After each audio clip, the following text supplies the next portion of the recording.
The blood-red sun hung low on the horizon as the first gunshot pierced the silence of Rattlesnake Gulch, Colorado.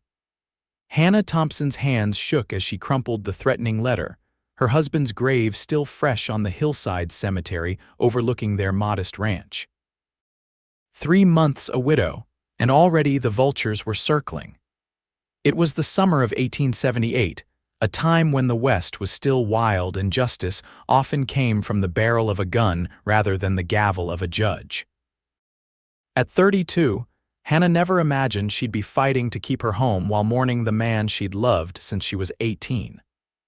Thomas had built this ranch with his bare hands, spending 14 years turning rocky soil into something that could sustain them. Now he was gone, taken by pneumonia that swept through like a thief in the night. The letter made their demands clear: $500 by week's end, or they'd take the ranch by force. The Blackwater Gang had been terrorizing the territory for months, and Hannah's isolated property on the outskirts of Rattlesnake Gulch made for an easy target. They assumed a lone woman would be helpless against their threats. Hannah wiped away a tear and squared her shoulders. They were wrong. The next morning, Hannah hitched her wagon and made the 2-hour journey into town. Rattlesnake Gulch wasn't much a dusty main street with a general store, saloon, small church, and sheriff's office, but it was the closest thing to civilization for miles around. Mrs. Thompson, Sheriff Mills nodded respectfully as she entered his office. The aging lawman had been a friend of her husband's. "What brings you to town today?" Hannah placed the letter on his desk. "The Blackwater Gang. They're demanding money." Mills' face darkened as he read. "Bastards," he muttered, then looked up apologetically. "Pardon my language, madam. I've heard worse," Hannah said. "Can you help?" The sheriff sighed, removing his hat to run a hand through thinning gray hair. "I wish I could, Hannah. But with my deputy laid up with that broken leg and the territorial marshals stretched thin as it is." He gestured helplessly. "I can ride out to your place Friday, but that's the soonest I can manage." "The deadline is Thursday," Hannah said quietly. "I could try to get word to Fort Collins, see if they might spare a man or two, but even that's no guarantee." Hannah nodded, disappointment sitting heavy in her chest. "I understand. You might consider paying them," Mills suggested reluctantly, "just this once." "And then what?" Hannah challenged. "They'll just come back for more. Thomas and I put everything we had into that ranch. I won't be bullied off our land." The sheriff looked impressed despite himself. "You're as stubborn as your husband was." "I'll take that as a compliment." As Hannah left the sheriff's office, the midday sun beat down mercilessly. The general store was her next stop for supplies: coffee, flour, ammunition for the shotgun Thomas had taught her to use. She'd been a city girl from Denver when they'd met, but 14 years of ranch life had changed that. The store's bell jingled as she entered, and Mr. Finch, the proprietor, greeted her warmly. "Mrs. Thompson, good to see you in town." Hannah managed a small smile. "Hello, Mr. Finch, I need a few things." As she gathered her supplies, the store door opened again. Hannah barely glanced up until she heard Mr. Finch's tone change. "Well, look who it is. Ethan Valance, back from the dead." Hannah turned. The man who entered removed his hat, revealing sun-weathered features and eyes the color of a summer storm. He carried himself with the quiet confidence of someone accustomed to dangerous situations, though there was a weariness to him that suggested he'd seen more than his fair share of hardship. "Not dead, Finch, just been away." His voice was deep with a roughness that spoke of trail dust and campfire smoke. 5 years is more than away, son. Where have you been hiding?" "Wyoming, mostly. Montana for a spell."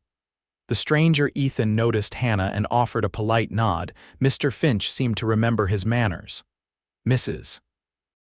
Thompson, this is Ethan Valance. Used to work for the Prescott outfit before he disappeared." "Ethan, this is Hannah Thompson. She and her husband ran the Crossroads Ranch south of town." A flash of sympathy crossed Ethan's face. "My condolences, madam."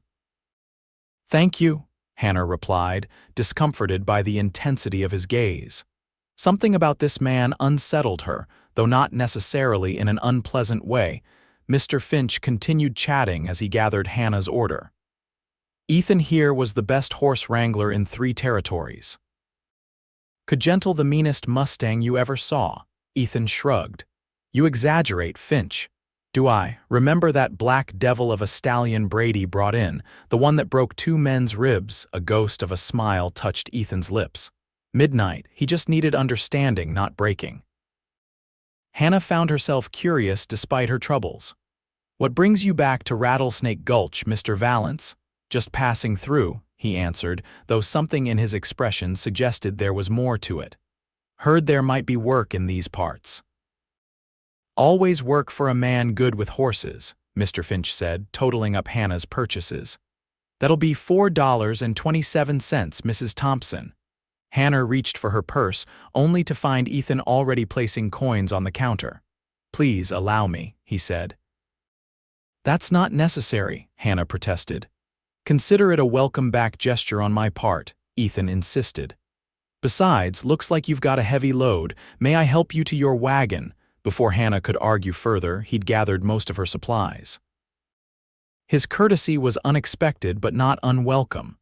Outside, he loaded her wagon efficiently. Thank you, Mr. Valance, but you really didn't need to pay for my things. Small gestures of kindness are rare enough out here, he said. Sometimes they are all that keeps the darkness at bay. There was something in his words that resonated with Hannah's own struggle. You sound like you've faced your share of darkness. Haven't we all? His eyes met hers briefly, and Hannah felt a strange connection, the recognition of similar wounds. Where are you staying? She asked impulsively. Haven't figured that out yet. Probably the boarding house if Mrs. Winters still runs it. She does. Hannah hesitated, then made a decision that surprised even herself. Mr. Valance, I could use help at my ranch, paying work, if you're truly looking, that is. Ethan studied her carefully. With all due respect, Mrs. Thompson, a recently widowed woman hiring a stranger might raise eyebrows in town. Let them raise, Hannah said firmly. I need someone good with horses, and I've got 3 that need breaking before winter. The ranch is too much for me alone, and most of the young men around here have headed to the silver mines. Ethan seemed to weigh his options. May I ask why you're really offering? Finch wasn't wrong about my skills, but there's plenty who'd work for you without causing gossip. Hannah appreciated his directness. The Blackwater Gang is threatening my ranch. They want $500 by Thursday or they'll take it by force. She watched his reaction carefully. The sheriff can't help until Friday at the earliest. A dangerous look flashed across Ethan's face. The Blackwater Gang, he repeated, his tone suddenly cold. Frank Blackwater's crew, you know them, we've crossed paths. The way he said it suggested the encounter hadn't been pleasant. I won't lie to you, Mr. Valance, I need help and not just with horses. Ethan was quiet for a long moment. I don't hire out as a gunman, Mrs. Thompson. I'm not asking you to fight my battles, Hannah clarified. Just having another person at the ranch might make them think twice, and I really do need help with those horses. He considered her words, then nodded slowly. All right, but I'll need to get my gear from the livery. I'll wait. Ethan returned 15 minutes later leading a magnificent buckskin gelding laden with saddlebags and a bedroll. He secured his horse to the back of her wagon and climbed up beside her. As they traveled the dusty road toward Crossroads Ranch, Hannah wondered if she'd made a reckless decision. She knew nothing about this man except his name and reputation with horses, yet something told her she could trust him.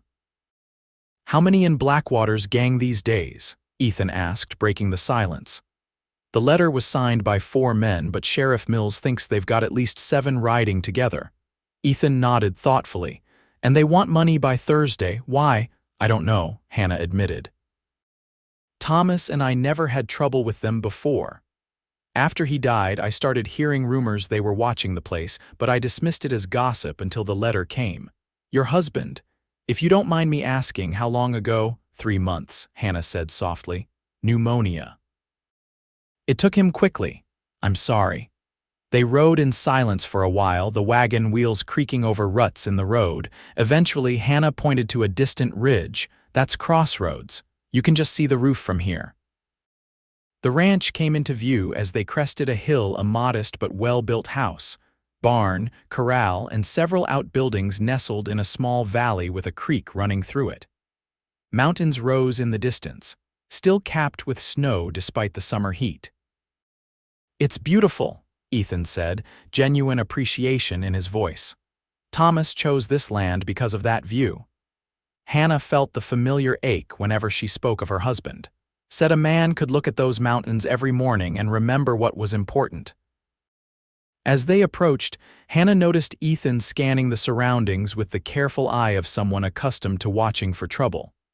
"Good sight lines," he commented, "but that grove of cottonwoods to the west offers too much cover for anyone approaching." Hannah nodded. Thomas always meant to clear more of them, but there was never enough time. They pulled up to the house, and Ethan helped Hannah down from the wagon. A large brown and white dog bounded from the porch, barking excitedly. "That's Scout," Hannah said as the dog sniffed Ethan cautiously before deciding he was acceptable. "He's friendly once he knows you're not a threat." "Smart dog," Ethan commented, giving Scout a pat. Hannah showed Ethan to the bunkhouse, a small, clean building with 4 bunks that had once housed ranch hands before financial constraints forced Thomas to let them go. "You can stay here. The pump outside works for washing. Supper's at 6 in the main house if you'd like to join me." "Thank you, Mrs. Thompson," Hannah, she corrected. "If you're going to be working here, Mrs. Thompson feels too formal." Ethan nodded. "Hannah then, and I'm just Ethan." After he'd settled in, Hannah found him examining the corral where 3 half-wild Mustangs eyed him suspiciously. "Those are the ones need breaking," she explained. "Thomas caught them last spring but never got around to training them properly. The chestnut mare shows the most promise." Ethan studied the horses with a practiced eye. "Good stock, strong legs, deep chests. Give me a week with each and they'll be ready to ride." "We might not have that kind of time," Hannah reminded him. "Then we'll handle the Blackwater problem first." There was something in his voice that made Hannah wonder again about his history with the gang. "Have you known Frank Blackwater long?" she ventured. Ethan's expression hardened. "Long enough to know what he's capable of." He turned to her.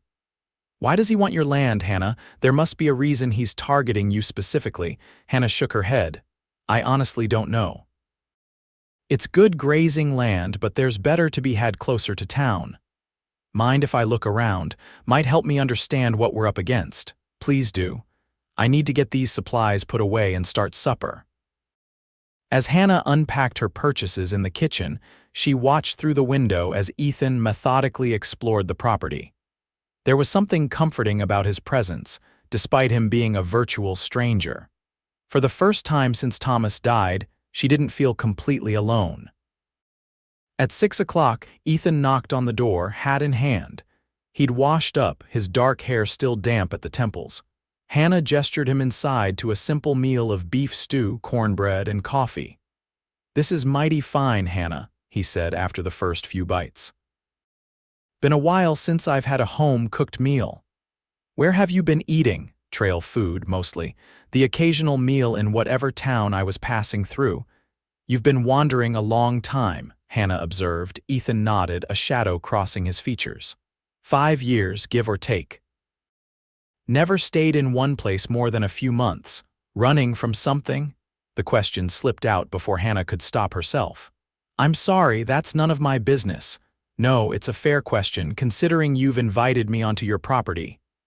Ethan set down his spoon. "Not running from the law if that's your concern, just my own ghosts, I suppose." Hannah understood that better than most. Ghosts can be persistent company. That they can. He took a sip of coffee. "I rode with a man named Captain Samuel Richards during the war. When it ended, he asked a few of us to join him working for the government, tracking outlaws in the territories. You were a lawman, of a sort, not official like a marshal or sheriff, more deniable. We went where regular law couldn't or wouldn't." His expression grew distant. "Did that for about 6 years. Then a job went bad near the Wyoming border. Ambush. Captain Richards and 2 others were killed." "I'm sorry," Hannah said softly. "It was my fault." Ethan continued. I was the scout, should have seen the signs. After that, I couldn't do it anymore. Started drifting, working ranches, breaking horses. Simple work where the only one at risk was me. Hannah sensed there was more to his story but didn't press. Everyone was entitled to their secrets. What about you? Ethan asked. How did a city girl from Denver end up running a ranch in Rattlesnake Gulch? Hannah smiled despite herself. I met Thomas in Denver. My father was a banker, and Thomas came to secure a loan for his first cattle drive. I was working as my father's secretary at the time. The memory warmed her. He was so determined, so full of dreams about this place. When he asked me to marry him 6 months later, I said yes without hesitation, never regretted it even on the hardest days. He sounds like a good man. He was. Hannah's throat tightened. The best I've ever known. After supper, they sat on the porch watching twilight settle over the valley. Fireflies began to twinkle near the creek, and the distant howl of a coyote echoed across the hills. Did you notice anything unusual while you were looking around today? Hannah asked. Ethan nodded slowly. Your southeast corner where the creek bends, the soil's different there, darker.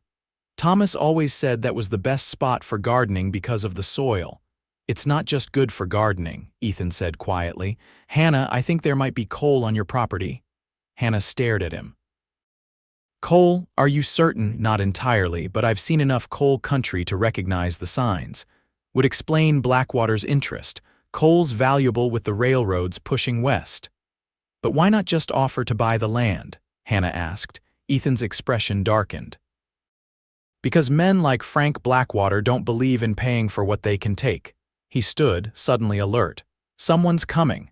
Hannah strained to hear, then caught the distant sound of hoofbeats. Should we get inside? Ethan said firmly. Keep the lights low. Hannah obeyed, watching from the window as Ethan melted into the shadows of the porch. 3 riders approached slowly, stopping at the edge of the yard. Even in the dim light, Hannah could make out the familiar figure of Frank Blackwater, a broad-shouldered man with a thick beard and a perpetual sneer. Mrs. Thompson, he called out, just paying a friendly visit to remind you about our arrangement. Hannah's hand trembled as she reached for the shotgun above the fireplace. No need for that, Blackwater continued, as if sensing her intentions. Just want to make sure you're getting our money together. 2 days left, Mrs. Thompson. From his hidden position, Ethan stepped forward into the yard, his stance casual but his hand resting near his holstered revolver. Evening, gentlemen. Something I can help you with. The 3 riders tensed visibly. Who the hell are you? Blackwater demanded. Name's Valance. I work here now. One of Blackwater's men leaned over, whispering something. Blackwater's expression changed from surprise to anger. Valance, heard you were dead. Heard wrong, Ethan replied evenly. This ain't your business, Blackwater growled. Mrs. Thompson and I have an arrangement, not anymore. Ethan's voice carried clearly in the night air. Ride away, Frank, Blackwater laughed, but there was no humor in it. You always did have more guts than sense, Valance. There's 3 of us and 1 of you. Bad odds, Ethan agreed. For you. The tension stretched between them like a drawn bowstring. Finally, Blackwater spat on the ground. This ain't over, not by a long shot. He wheeled his horse around. Thursday, Mrs. Thompson, or we'll take what's ours. The 3 riders galloped away, dust swirling in their wake. Hannah released a breath she hadn't realized she was holding and stepped onto the porch. You know each other, she said. It wasn't a question. Ethan's expression was grim. Frank Blackwater was part of the gang that ambushed us in Wyoming. He got away. 2 good men didn't. Hannah felt a chill despite the warm evening. You didn't mention that earlier. Didn't know it was the same Blackwater until I saw him. Ethan turned to her. Changes things, though. He recognized me. He'll be back, and with more men. What do we do? Ethan considered for a moment. We prepare, and I suggest we don't wait for them to come to us. The next morning dawned clear and hot. Hannah woke to the sound of hammering and found Ethan reinforcing the barn doors. He'd already been up for hours, moving hay bales to create barricades at strategic points around the property. Morning, he called when he spotted her. Hope I didn't wake you. I'm usually up at dawn anyway, Hannah replied, carrying a cup of coffee out to him. You've been busy. Ethan accepted the coffee gratefully. Just making some improvements. Your place is defensible but could use some work. Hannah surveyed his efforts. You really think they'll attack? Frank Blackwater doesn't make idle threats, and he's got personal reasons to want me dead. Ethan took a sip of coffee. I'm sorry I've complicated your situation. From where I stand, you've improved it, Hannah countered. Before you arrived, I was facing them alone. Ethan's expression softened. You're braver than most, Hannah Thompson. The compliment warmed her unexpectedly. Necessity, not bravery. They're often the same thing. He set down his empty cup. I need to ride into town today. Talk to the sheriff, see if he can get help sooner than Friday. Also want to ask around, find out more about Blackwater's operation here. I'll come with you. Ethan shook his head. Someone needs to stay here. If Blackwater sends scouts, we don't want them finding the place empty. Hannah wanted to argue but recognized the logic. All right, but be careful, always am. He hesitated. That Winchester rifle in your husband's study, you know how to use it. Thomas made sure of it. Good, keep it close today. After Ethan rode out, Hannah busied herself with chores, the rifle never far from reach. The day stretched long, the sun beating down mercilessly. By mid-afternoon, she found herself watching the road anxiously for Ethan's return. It was nearly dusk when she heard hoofbeats. Relieved, Hannah stepped onto the porch, then froze when she saw it wasn't Ethan but two of Blackwater's men. She ducked back inside, grabbing the Winchester. The riders stopped at the edge of the yard. Mrs. Thompson, one called out, just delivering a message from Mr. Blackwater. Hannah's heart raced as she positioned herself by the window, rifle ready. Say what you came to say and be gone. Mr. Blackwater says the price has gone up. It's $1,000 now on account of your hired gun. The man laughed. And he says to tell Valance that Cheyenne remembers him. They wheeled their horses around and galloped away before Hannah could respond.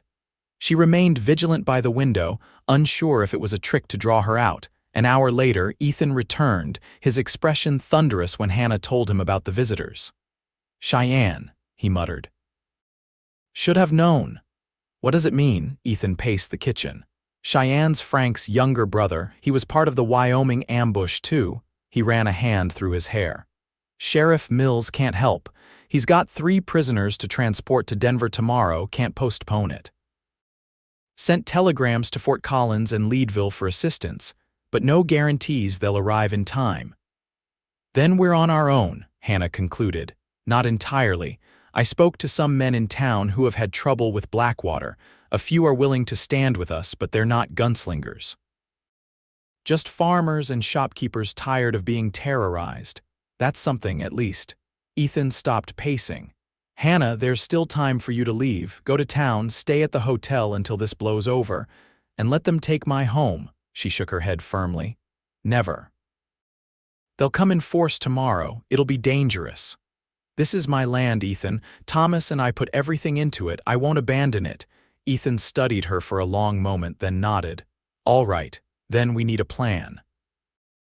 They spent the evening strategizing. Ethan drawing a rough map of the property and identifying likely approaches Blackwater's men might take. He showed Hannah how to create simple alarms using cans and wire that would alert them to intruders, and they set them up at key points around the perimeter. After a simple supper, they sat by the fireplace, the night unusually cool for summer. Tell me about your life before, Hannah said, wanting to break the tension. Before the war, before all this. Ethan stared into the flames. Not much to tell, grew up in Missouri, father was a horse trader. Taught me everything I know about them. Mother died when I was 12. When the war came, I enlisted with the Union cavalry, was good with horses, so they made me a scout. And after the war, before Captain Richards, drifted for a bit. Tried going home, but everything had changed. Or maybe I had. He looked at her. What about you? What was Hannah like before she became Mrs. Thompson? Hannah smiled softly. Sheltered. Naive. My father wanted me to marry the son of another banker, continue the family business. I was educated, could play the piano, speak a little French. Useless skills out here. Not useless, Ethan countered. Just different. I miss music sometimes, Hannah admitted. Thomas bought me a piano for our 5th anniversary, had it shipped all the way from St. Louis. It's in the parlor, though I don't play much anymore. Would you play something now? Ethan asked. Might be our last chance for a while. Hannah hesitated, then nodded. In the parlor, she opened the piano, fingers hovering over the keys before beginning a gentle nocturne. The music filled the room, driving away the fear that had been her constant companion for weeks.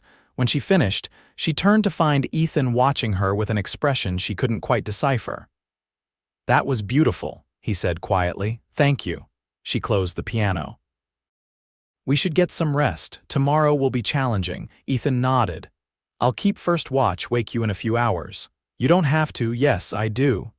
His tone brooked no argument. We can't risk them catching us unprepared. Hannah knew he was right. Wake me at midnight then. I mean it, Ethan. You need rest too. Later, in her bedroom, Hannah found sleep elusive despite her exhaustion. Through her window, she could see Ethan's silhouette as he patrolled the property, a vigilant sentinel in the moonlight. There was something comforting about his presence that went beyond the protection he offered.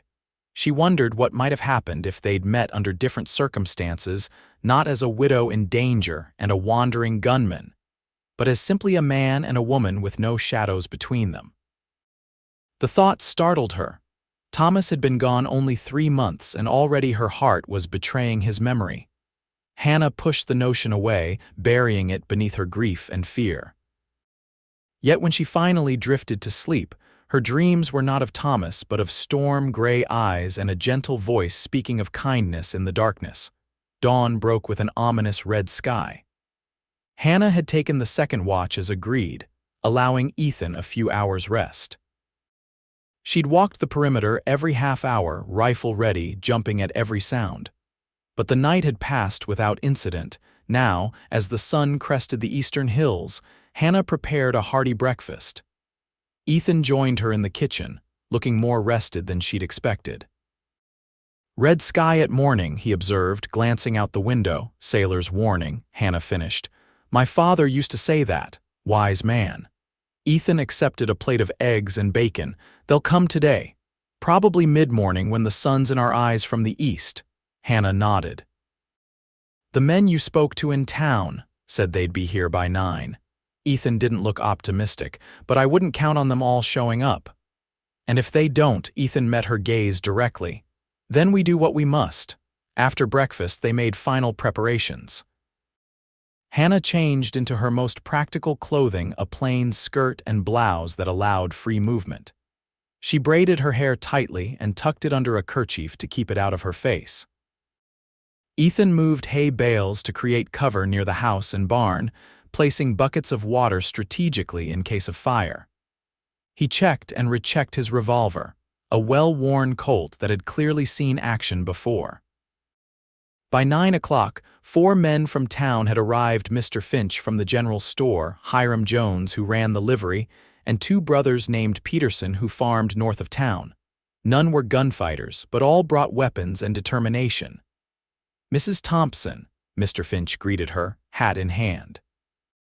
Couldn't let you face this alone. I appreciate you all coming, Hannah said sincerely. This isn't your fight.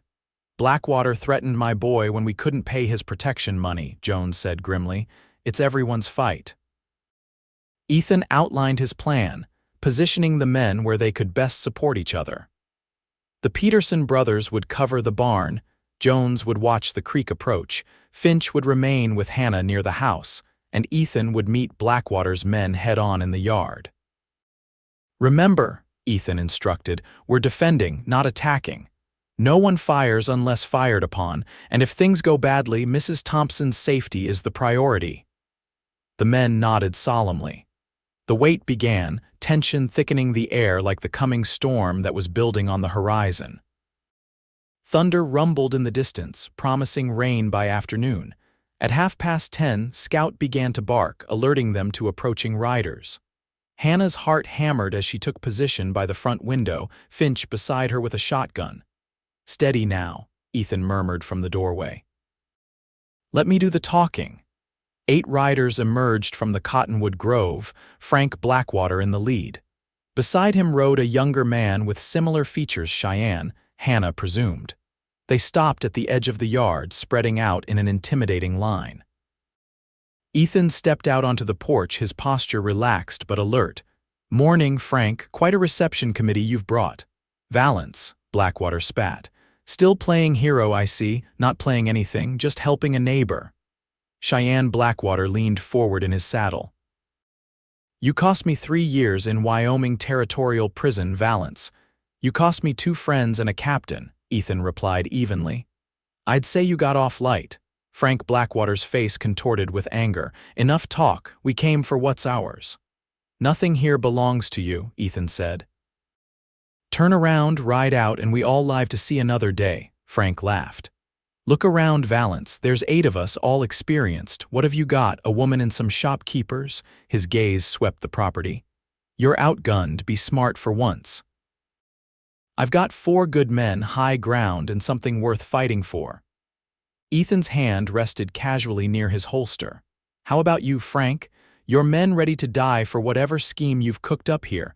A flicker of uncertainty crossed one of the riders' faces. Frank noticed and scowled. "Last chance, Mrs. Thompson," he called toward the house. "Pay what you owe or we take it by force." Hannah moved to the doorway, rifle in hand. "I owe you nothing, Mr. Blackwater. This is my land, legally deeded and paid for. You have no claim to it. We know about the coal." Cheyenne shouted, "Your husband knew too. Why'd you think he never told you?" Hannah faltered. "What? Thomas Thompson came to us 3 months back," Frank said, smirking. "Wanted to make a deal. We were negotiating when he conveniently took ill." "You're lying," Hannah said, though doubt crept into her voice. "Thomas would never deal with men like you." "Ask yourself why he kept it secret," Frank pressed. "Man finds coal on his property, doesn't tell his wife, seems suspicious." Ethan's voice cut through Hannah's confusion. "That's enough, Frank. Whatever game you're playing, it ends now. No game, Valance, just business." Frank nodded to his men. "Take the house, kill anyone who resists."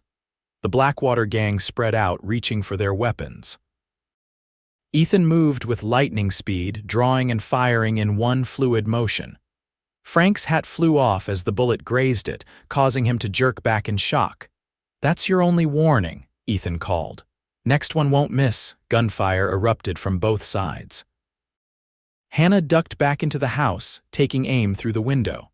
She spotted one of Blackwater's men trying to circle toward the barn and fired, the bullet splintering wood near his head. The man dove for cover behind a water trough. Outside, Ethan had taken position behind a stack of hay bales, exchanging fire with 2 of Blackwater's men who dismounted behind a wagon.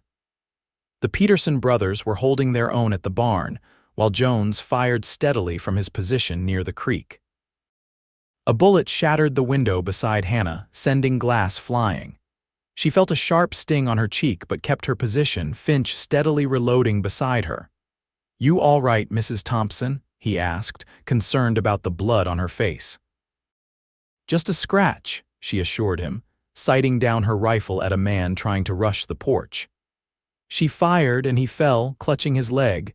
The gunfight intensified, the sound of shots punctuated by shouts and the crash of thunder drawing closer. Rain began to fall, lightly at first, then in sheets that turned the yard to mud and reduced visibility. Hannah lost track of Ethan in the downpour, fear clutching at her heart. The gunfire had decreased, suggesting some of Blackwater's men had retreated to better positions or withdrawn entirely. A movement at the side of the house caught her attention. Hannah swung her rifle around to see Cheyenne Blackwater forcing open a window, a knife between his teeth. She fired, but the rifle jammed. "Mr. Finch," she cried, but he was focused on the front door, unaware of the danger. Hannah reached for Thomas's revolver on the sideboard, but Cheyenne was already inside, knife in hand. He lunged at her, and Hannah barely managed to dodge, the blade slicing through her sleeve. "Nowhere to run, Mrs. Thompson," he growled, advancing on her. Hannah backed away, searching desperately for a weapon. Her hand closed around a heavy brass candlestick on the mantel. When Cheyenne lunged again, she swung with all her might, connecting with his temple.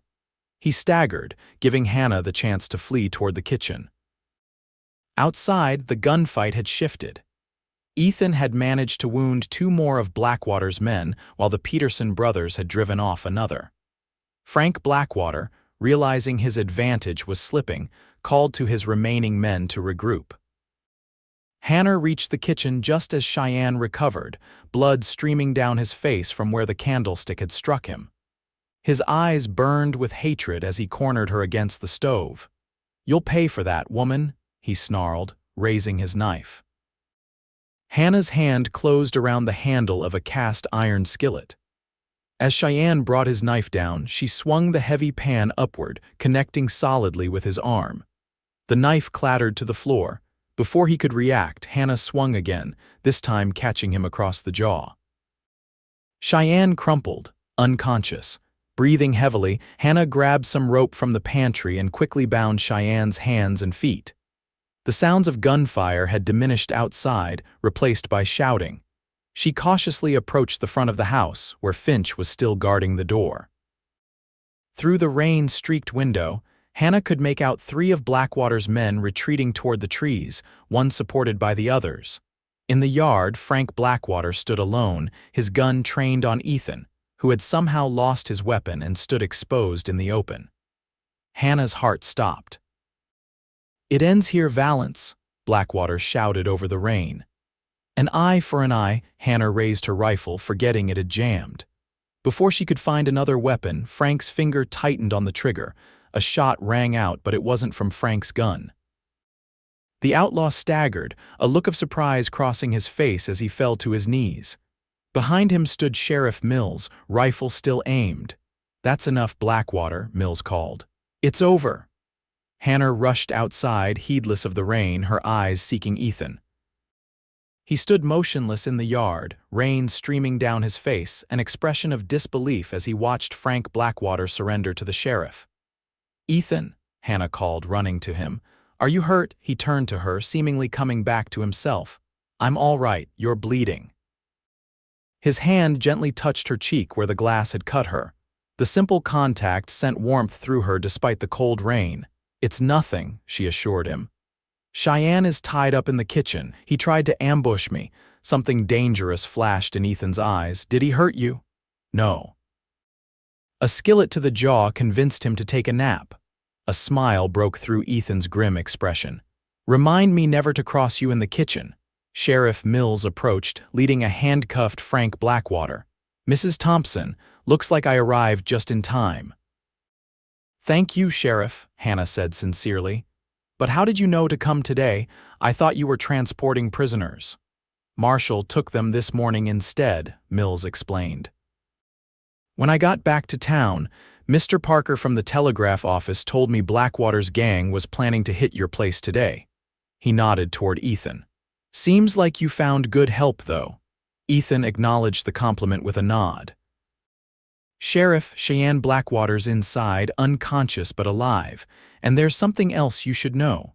We believe there's coal on this property, likely why Blackwater was so determined to take it." Mill's eyebrows rose. "Coal, that explains a lot. Frank here's been buying up mining claims all over the territory, some legally, some not so much." Frank Blackwater glared at them but said nothing. "He claimed my husband approached him about the coal," Hannah said, the doubt still troubling her. "Said they were making a deal before Thomas died." Mills shook his head. "Don't believe it for a second, Mrs. Thompson. Your husband came to me about 3 months ago, said he'd found what he thought might be coal. Wanted to know the proper legal channels for registering a claim. Said he was planning to surprise you with the news once he was certain." Relief washed over Hannah. "So he wasn't keeping secrets." "Only the good kind," Mills assured her. "Now let's get this scum and his brother locked up.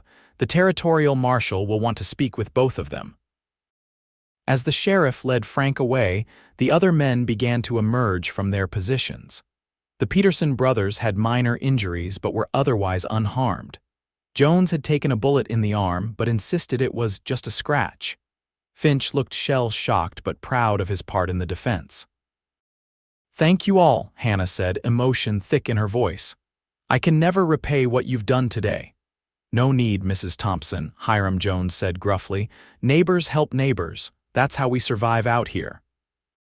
As the men gathered their things, the rain began to let up, sunlight breaking through the clouds to cast golden beams across the muddy yard. Hannah felt a strange sense of peace descend. The danger had passed. Her home was safe. Ethan stood a little apart from the others, watching as two of Blackwater's wounded men were loaded into the sheriff's wagon. His expression was unreadable, but Hannah sensed the conflict within him. She approached quietly. "What happens now?" Ethan turned to her. "Sheriff will need statements from all of us. There'll be a trial, though with so many witnesses it shouldn't take long. Blackwater and his brother will likely spend the rest of their lives in prison." "That's not what I meant," Hannah said softly. Ethan's gaze held hers. "I know." The air between them seemed charged with unspoken possibilities. Hannah was acutely aware of how close they stood, of the way his eyes traced her face as if memorizing it. "I should be moving on," Ethan said finally. "Once things are settled here." Hannah felt a pang of disappointment she couldn't entirely justify. "You don't have to leave. The offer of work still stands. Those horses won't break themselves." A ghost of a smile touched his lips. "Is that the only reason you want me to stay?" Hannah hesitated, uncertain of her own feelings. I don't know. It's too soon to know anything for certain." Ethan nodded, understanding in his eyes. "Then I'll stay until those horses are broken. After that, we can decide what comes next." "That seems fair," Hannah agreed, relief mingling with something that felt dangerously like hope. The following weeks brought a flurry of activity to Crossroads Ranch. The territorial marshal arrived to collect the Blackwater brothers, along with a mining engineer who confirmed the presence of a significant coal deposit on the southeast corner of Hannah's property. The legal process of registering the claim began, with Sheriff Mills ensuring everything was done properly this time. Ethan stayed, true to his word, working with the wild horses each day. Hannah often watched from the porch as he moved among them with infinite patience, his voice low and soothing as he gradually earned their trust. The chestnut mare was the first to accept a saddle, then the black gelding, and finally the skittish palomino that had resisted the longest. They settled into a comfortable routine breakfast together at dawn, working separately during the day, then supper in the evening where they would share the events of their day. Sometimes they would sit on the porch afterward, watching the stars emerge while Scout lay at their feet. Hannah found herself looking forward to these quiet moments more than anything else. Ethan was an excellent listener, genuinely interested in her stories of life in Denver and the early years on the ranch. In turn, he gradually shared more of his own past childhood adventures with his brothers, the beauty of Montana's mountains, the friends he'd made and lost along the way.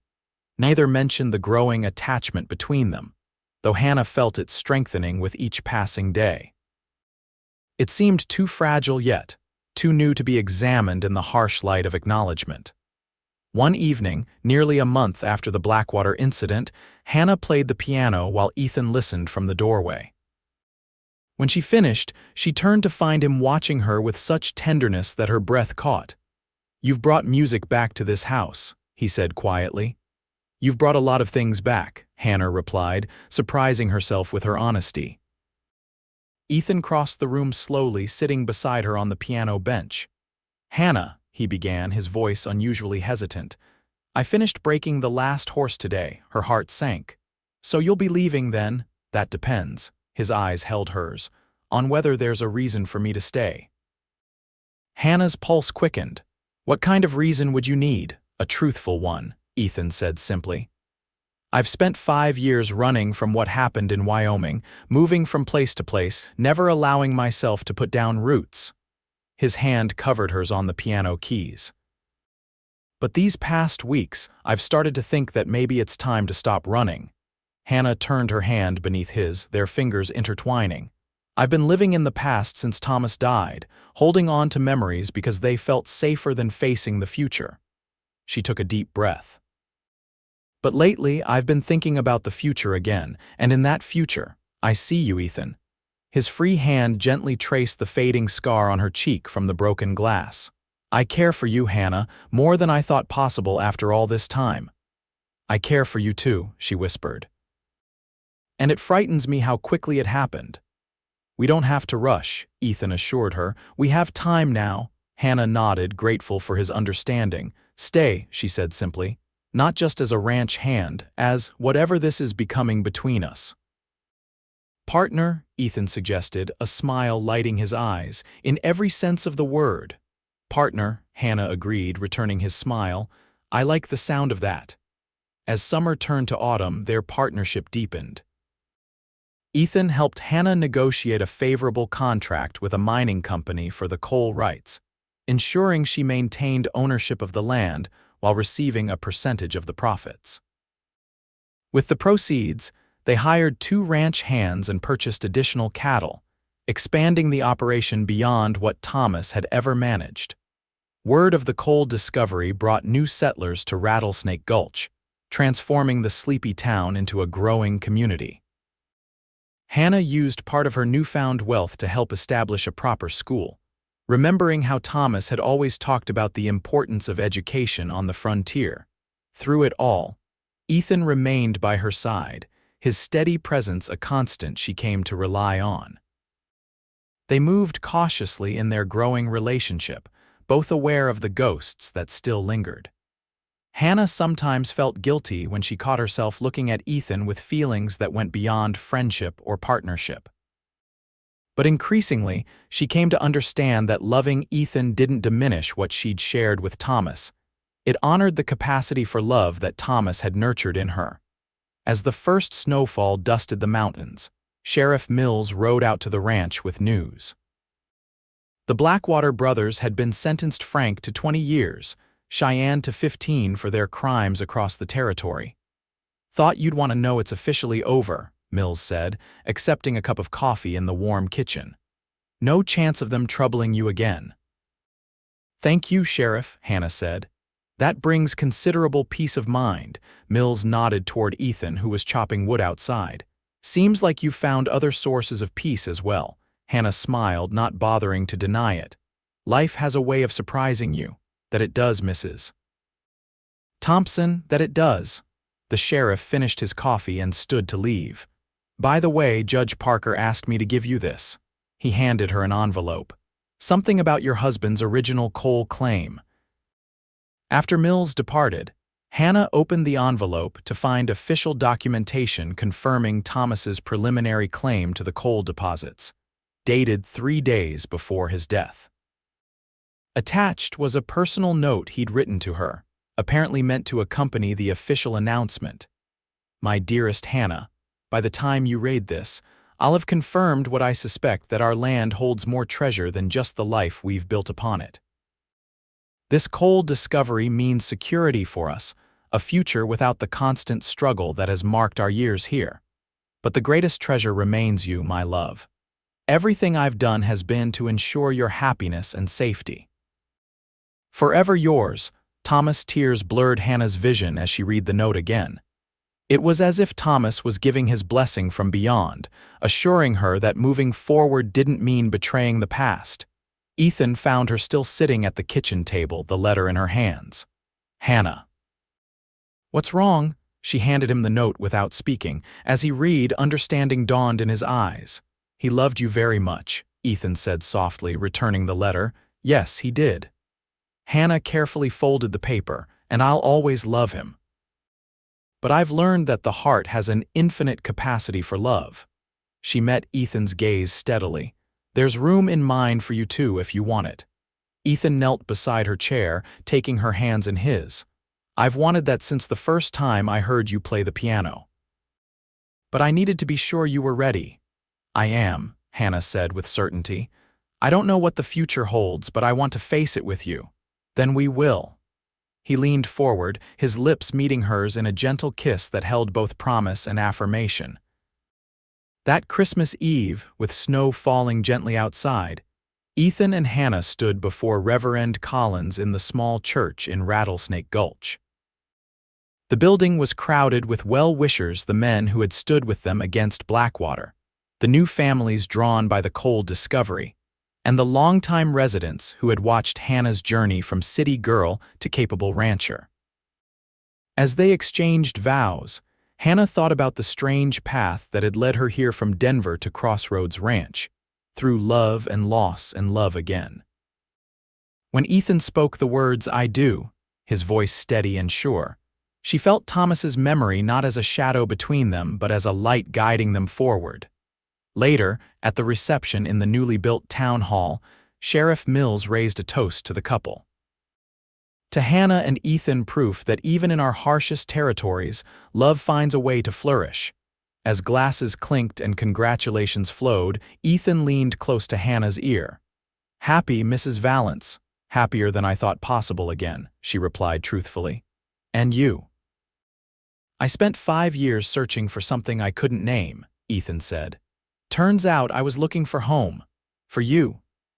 Spring came early to Crossroads Ranch the following year, bringing new calves, fresh growth, and the beginning of the coal operation on the southeast corner. Ethan and Hannah expanded the house, adding rooms for the future they both envisioned. On a warm May evening, they sat on the porch watching the sunset paint the distant mountains gold and purple. Scout dozed at their feet, gray now around his muzzle but still vigilant when needed. "I got a letter from the marshal today," Ethan said, his arm around Hannah's shoulders. "Frank Blackwater died in prison last week, consumption apparently." Hannah considered this news. "I should feel something, I suppose, anger, satisfaction, relief, but all I feel is pity." "That's because you've moved beyond it," Ethan observed. "We both have." Hannah nodded, her hand resting on the gentle swell of her stomach where their child grew. "Life's too precious to waste on old hatreds." "Speaking of precious," Ethan said, his hand covering hers. "Have you thought more about names?" "I was thinking Thomas for a boy," Hannah said carefully, watching Ethan's reaction. "Unless that would be strange for you," Ethan's smile was warm and genuine. "I think it's perfect. Thomas Valance has a strong sound to it." He kissed her temple. "And for a girl, Margaret after my mother," Hannah decided. "Maggie for short." "Thomas or Maggie Valance," Ethan mused. "Lucky child either way." As darkness fell and stars appeared above the mountains Thomas had so loved, Hannah leaned into her husband's embrace, grateful for the journey that had brought her here.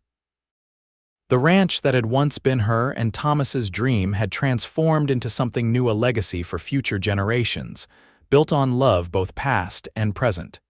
Ethan sensed her thoughts, as he often did these days. "He'd be proud of what you've accomplished here." "What we've accomplished," Hannah corrected. "I couldn't have done it without you." "You would have found a way," Ethan said with absolute certainty. "You're the strongest person I've ever known." Hannah thought back to that day when Blackwater's gang had first threatened her, how frightened and alone she'd felt. She remembered Ethan standing in the yard, facing down 8 armed men with nothing but his courage and 4 simple words: "Ride away, Frank Blackwater." Those words had changed everything, setting in motion events that had transformed not just her ranch but her heart. From tragedy had come new beginnings, from loss, the discovery of love's resilience. "We're both strong," Hannah said, taking Ethan's hand and placing it where their child had just kicked, "and getting stronger every day." In the years that followed, Crossroads Ranch prospered under their joint stewardship. Thomas Valance arrived that autumn, followed 2 years later by his sister Margaret. The coal operation provided financial security, while the expanding cattle herd ensured the ranch remained true to its origins. Rattlesnake Gulch grew into a proper town with a railway station, larger school, and even a small hospital where Hannah served on the board. Ethan occasionally assisted the sheriff when trouble arose, his reputation as the man who'd ended the Blackwater Gang ensuring most potential troublemakers thought twice about causing problems. On their 10th anniversary, Ethan presented Hannah with a gift, a small gold locket containing miniature portraits of their children on one side and a tiny scrap of paper on the other. Hannah opened it to find 4 words written in Ethan's neat hand. Love conquers all fears. To remind you, Ethan said, that whatever comes, we face it together. Hannah touched the locket reverently before Ethan fastened it around her neck. I don't need reminding, but I'll treasure it anyway. That night, as their children slept peacefully and moonlight silvered the land they'd fought for and nurtured, Hannah and Ethan stood on the porch just as they had on that first evening together. Any regrets? Ethan asked, his arm around her waist. Hannah shook her head. Not one, you. Only that I didn't find you sooner. He turned her to face him. But then, maybe we weren't ready for each other until exactly when we met. Hannah thought of all the circumstances that had brought them together: Thomas's death, the Blackwater Gang's threats, Ethan's wandering path that led him back to Rattlesnake Gulch at precisely the moment she needed him most. I believe you're right, she said. Everything happened as it was meant to. As Ethan drew her into a kiss that still held all the wonder of their first, Hannah knew with absolute certainty that this love, this family, this life they'd built together was worth every hardship that had preceded it. And in the quiet of the Colorado night, as the stars wheeled overhead and the mountains stood sentinel around them, Hannah and Ethan Valance held fast to each other, and to the home they defended with courage, protected with determination, and ultimately transformed with love.